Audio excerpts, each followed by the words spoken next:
મહત્વના સમાચાર, કેસર કેરીની ચોરી કરતી તસ્કર બેલડી ઝડપાઈ છે। તરાલા પોલીસે તસ્કર બેલડીને ઝડપી પાડી છે। કેસર કેરીના વેપારીના ત્યાં તેમણે હાથફેરો કર્યો હતો। ખાસ આજે દંપતી હતા જે ચોર છે તેમણે કેરીના 18 બોક્સ અને 10,000 રોકડની ચોરી કરી છે। તો 20થી વધુ ગુનામાં સંડોવાયેલું છે જેતપુરનું દંપતી।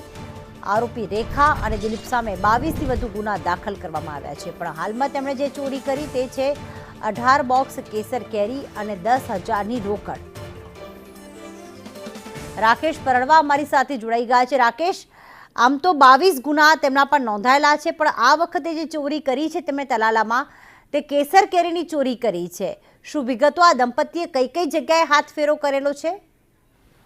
આ વખતે જે પ્રમાણે કેસર કેરીનું ઉત્પાદન ઓછું છે અને કેસર કેરીની ડિમાન્ડ પણ ખૂબ જ છે, કેસર કેરીનો ભાવ પણ ખૂબ જ વધારે છે, એટલે કિંમતી કેસર કેરી ઉપર તસ્કરોએ હવે નિશાન બનાવ્યું હોય એવું લાગી રહ્યું છે।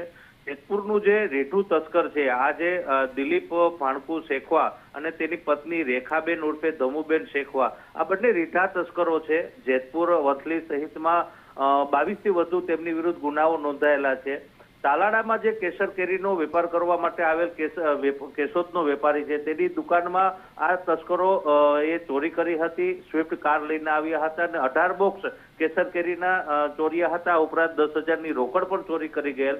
બાદમાં તાલાડા પોલીસે સીસીટીવી અને ટેકનિકલ સર્વેલન્સ અને હ્યુમન રિસોર્સના આધારે આ બંનેને ઝડપી પાડ્યા છે, જેમની પ્રાથમિક પૂછપરછમાં આ બંને રીઢા તસ્કરો છે, અનેક ગુનાઓ નોંધાયેલા છે।